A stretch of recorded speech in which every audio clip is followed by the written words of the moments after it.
after a week of some pretty outrageous news, it Mhm. all led to this epic season premiere of Saturday Night Live over the weekend.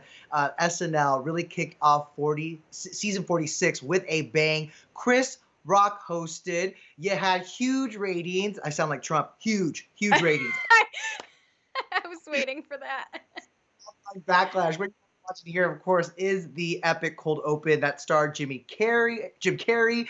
He made his debut as Vice President Joe Biden, going toe to toe, of course, with Alec Baldwin's President Donald Trump. Now, I will say, Baldwin was met with criticism from many conservatives making fun of the president's recent COVID-19 diagnosis, which Alec himself addressed in a lengthy Instagram video this weekend. Take a look. If there was ever the suggestion that Trump was truly gravely ill, if people said, oh, Trump is really in trouble, then I would bet you everything I had that we wouldn't even get near that in terms of the content of the show. They would have done something else. You know, I mean, I've seen that happen before. We only have the words of the White House itself and the people who work there themselves to go on, and all of them have been saying that he is not in any danger. This coming from Alec, who would know better than anybody just what it takes to pull off a show like they did on Saturday. Which, by the way, Cassie, I don't know about you, that sketch really was less about, I felt, about President Trump's COVID-19 diagnosis than it Right. was that first presidential debate. What did you think of the tone of the sketch, but also the show that night?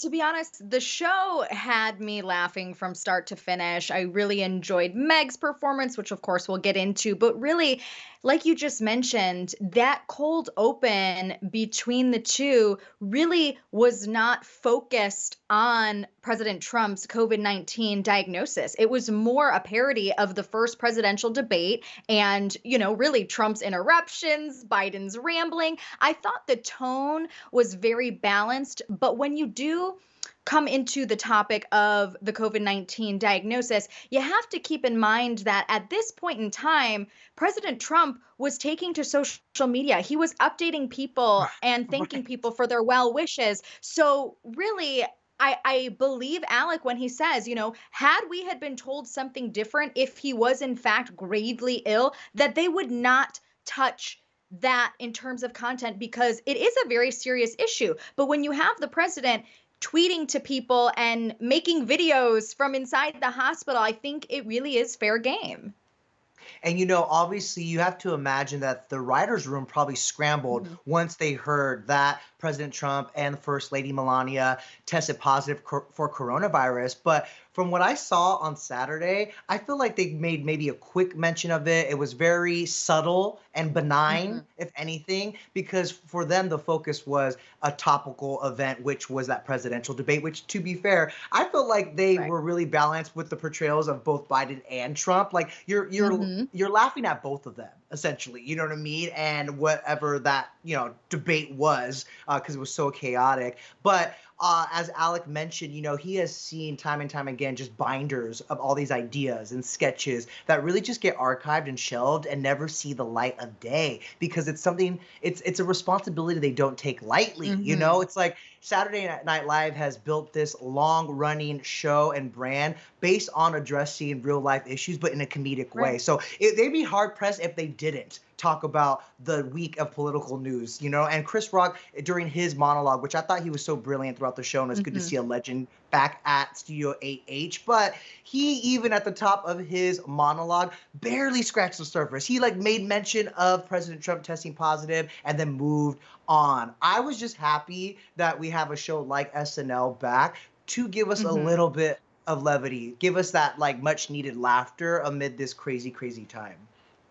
100%. And like I said, if the case was worse with President Trump, I do not think that show would have touched it, but I think they did a really classy job of keeping it balanced but then also, giving us that levity in a time of such political divide. And, to be honest with you, and I know a lot of people are going to probably judge me for this one, but I haven't seen many episodes of SNL, to be honest. But this one I watched from start to finish because it was that good. It's no wonder that over 7 million viewers tuned into it, making it the biggest season premiere audience in 4 years. It was really well done. It was really well done, and that's something that they really thrive at, and it's something that Mhm. actually cast members Chris Redd and Heidi Gardner told ET's Kevin Frazier about the legacy of the show and how it addresses real world issues and doesn't shy away from them. Take a look.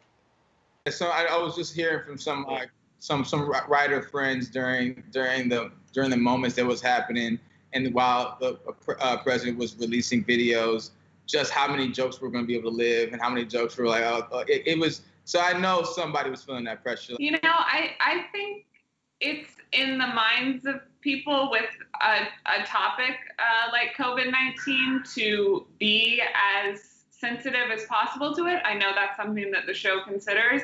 And I also know that it's expected of the show to address what's going on in the world today. So this is a show that's been going on for 46 years, and I just trust that they take everything into consideration.